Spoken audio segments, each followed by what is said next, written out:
시청자 여러분 안녕하십니까. 이제 10월 13일 심야 방송을 시작하겠습니다. 지금 잠을 못 드시는 분들이 많으실 거예요. 천옥현의 안보정론을 꼭 보시고 자장가처럼 주무시면 좋을 것 같습니다.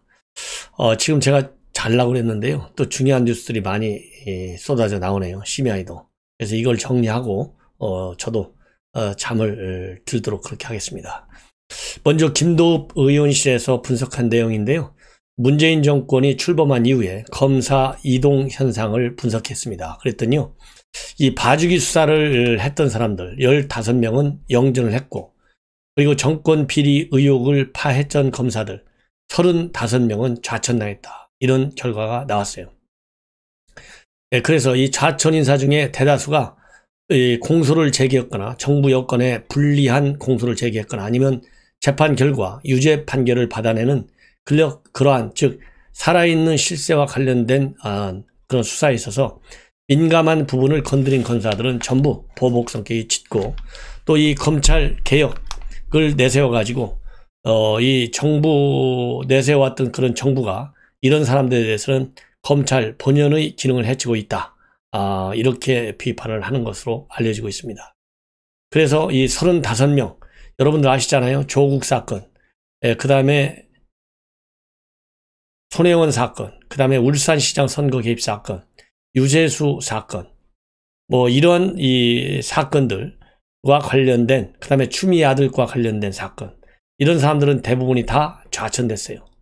그리고 영전한 검사 15명의 몇 명은 정권 수사 지연 논란을 일으켰거나 아니면 추장관 측근으로 분류되는 사람들, 반 윤석열 라인에 쓴 사람들, 이런 사람들인데, 제가 얘기 안 해도 잘 알죠. 이성윤서부터 시작해가지고 당신이 검사냐 이렇게 해서 항의를 받았던 심재철 대검 검사장에 있었는데, 이 사람이 지금 검찰국장으로 영전에 갔죠.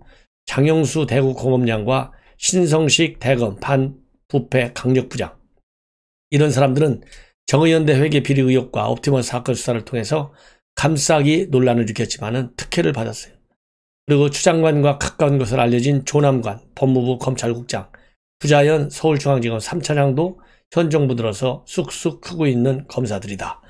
이런 이 분석을 하고 있습니다.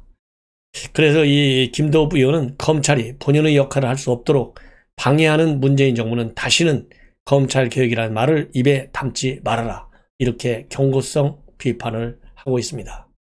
그리고 어제 이루어진 이 추미애 이 법사위에서 난리가 났지 않습니까? 또 이 한장판 난장판이 됐는데, 추미애가 제일 빵 터뜨리면서도 열받게 한 말이 장편 소설을 쓰려고 했구나, 이 말이 뻥 퍼지게 했고요. 이 박범계 의원도 또 이 소설 얘기를 썼다, 장편 소설을 쓴다고 얘기하니까 그야말로 이 얼마나 기가 막힌 일이에요.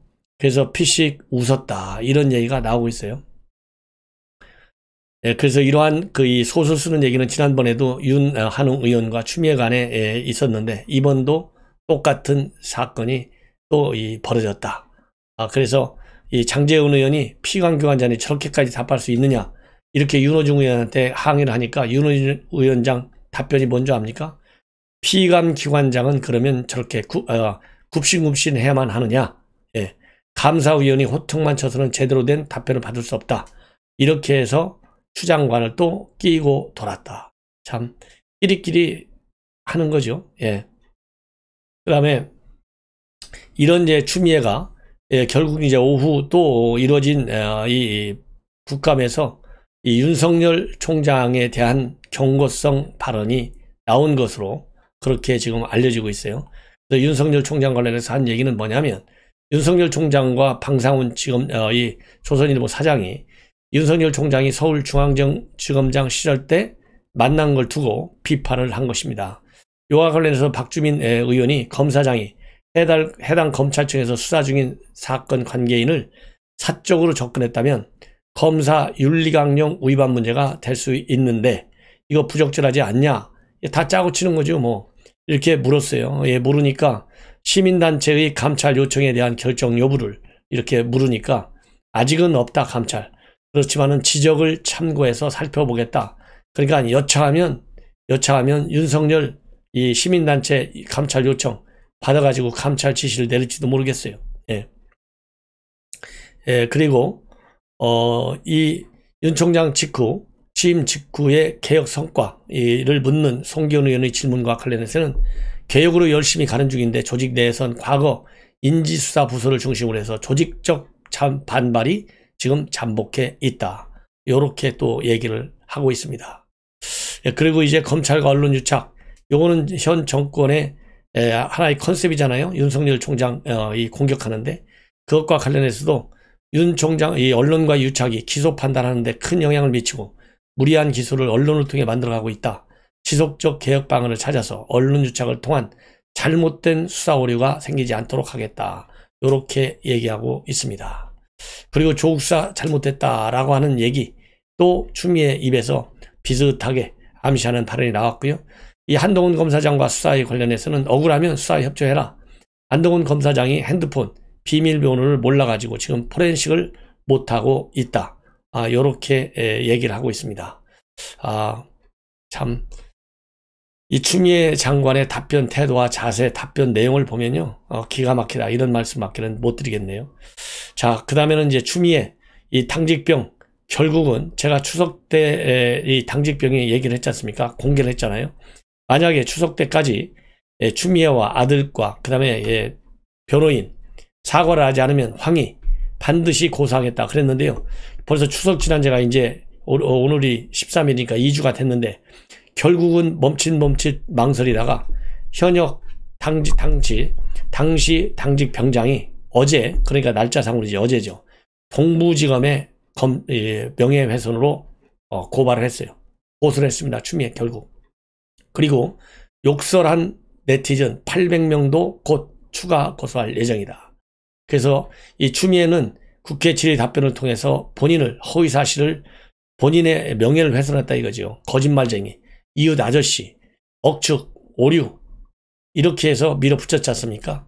그런데 어제 법사위에서 이런 거에 대해서 사과할 의사가 없느냐 이렇게 야당 의원이 물으니까는 사과할 의사가 있다 없다는 얘기를 안 하고 국민에게 송구스럽게 생각한다 이렇게만 얘기를 했어요.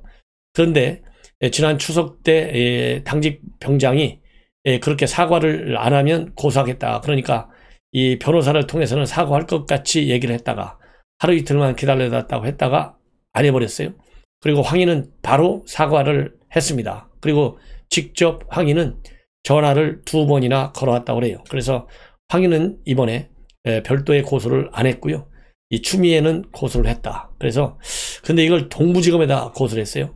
본래는 권력자가 무서워서 경찰에 고소하겠다 그랬는데요.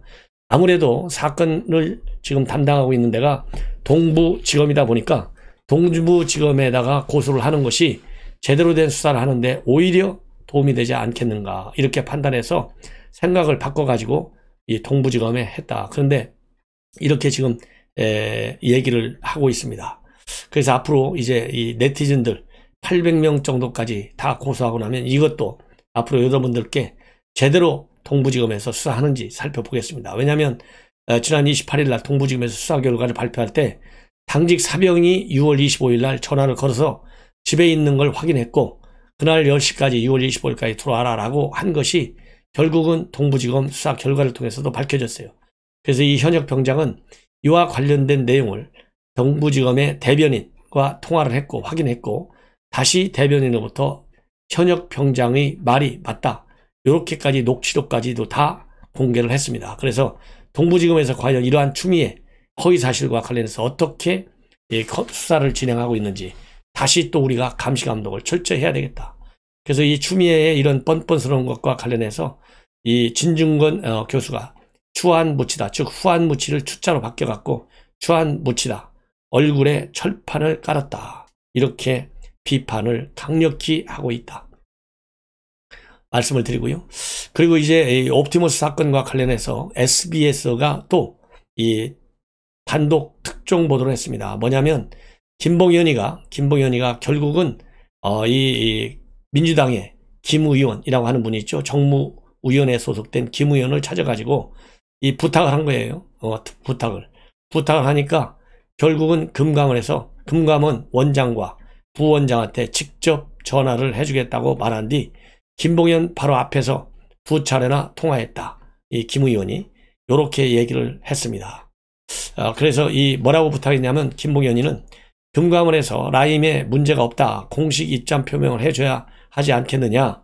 이렇게 딱 했더니 알았어. 내가 금감원장과 부원장한테 전화해주지.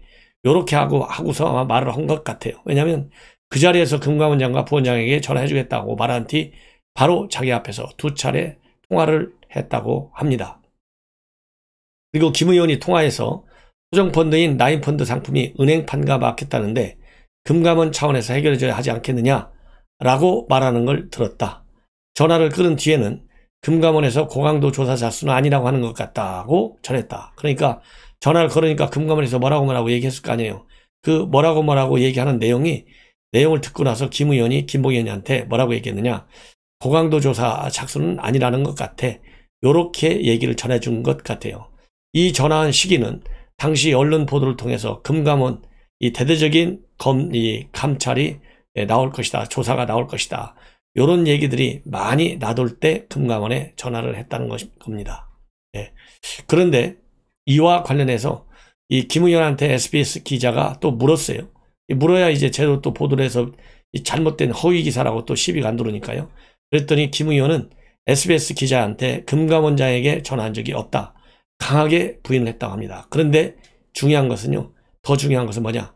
그날 그러면 김봉현이하고 만났냐 안 만났냐 아니고 금감원 관계자에게 전화를 했느냐 했는지 안 했는지 이런 질문에 대해서는요.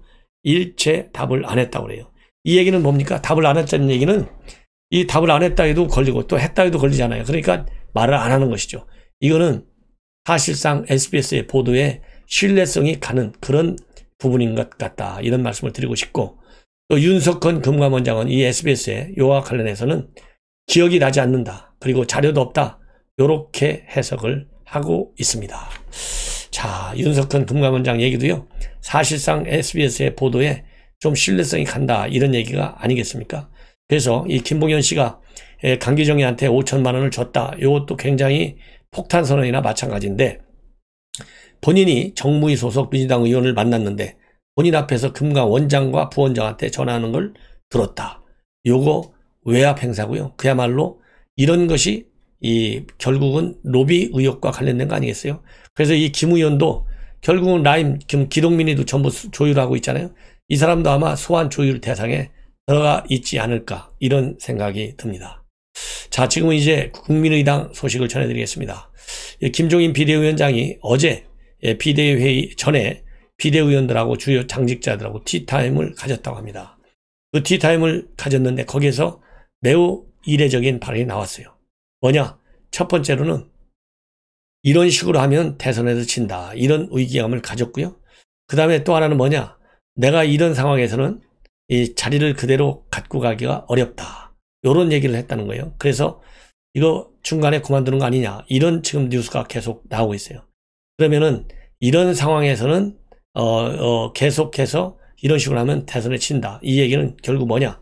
이제 비대위 체제가 들어선 지 제법 됐잖아요. 이러다 보니까 지금 이제 김종인 위원장 목소리가 좀씩 들린다. 뭐냐면 우선 상임위원장 배분 문제를 두고 16개짜리를 전부 다 민주당이 가게 하고 다 포기했잖아요. 근데 16개를 전부 다 포기하는 결정적 역할은 이 김종인 비대위원장이 한 것으로 알려지고 있어요. 그런데 지금 와서 그 중에 7개를 다시 돌려주겠다.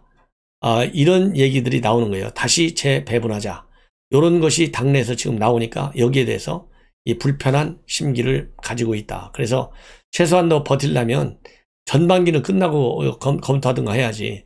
지금 중간에 와서 이게 무슨 소리냐. 요렇게 지금 반발하는 것 같아요.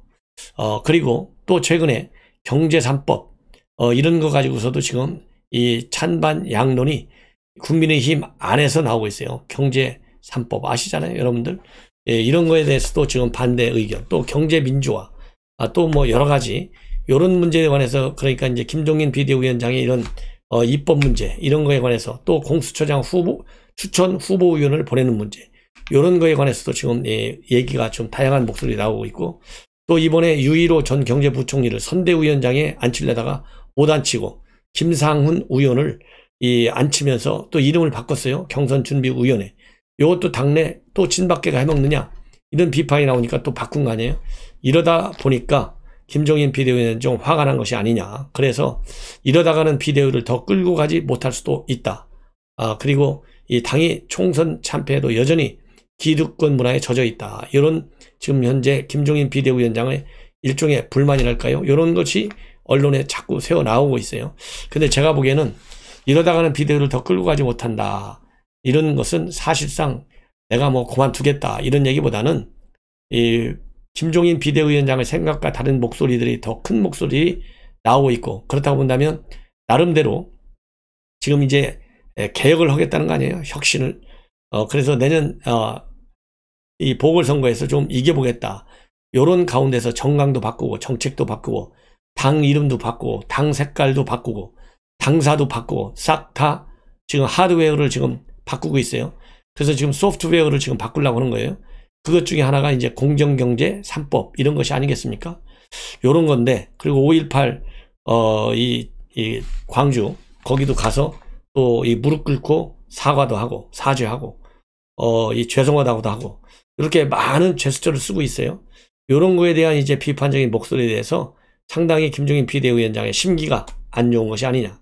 그런 것이 이렇게 이러다가는 내가 더 못 끌고 가겠다. 요런 얘기까지 나온 것이 아닐까. 이런 생각을 저는 합니다. 그래서 자리를 그만둔 것까지는 아닌 것 같다. 이렇게 얘기를 하고 해석을 저는 하고 싶어요. 그리고 이제 박원순 유족이 6억 원 빚을 물려받지 않겠다. 상속 포기 신청을 했습니다. 그래서 현재 재산 신고액이 마이너스 6억으로 되어 있잖아요. 또 부인도 한정 승인을 신청했어요. 이런 말씀을 드리고 싶고, 그 다음에 이제 검찰에서 선거법 위반자들을 계속 지금 이제 공소를 하고 있는데요. 기소를. 이게 왜냐면 15일 날 끝나요. 이틀밖에 남지 않았어요. 그러다 보니까 지금 국민의당 측에서는 이러다가 잘못하면 개헌저지선 백석이 무너지는 것 아니냐. 이런 위기감이 나돈다고 합니다. 왜냐하면 지금 103명인데 최소 4명 정도가 불구속 기소된 상태에 이미 있고, 패스트트랙과 관련된 현역의원 15명 안팎이 재판을 받고 있는 상황이라고 합니다. 그렇기 때문에 상당히 위기감을 갖고 있는데요.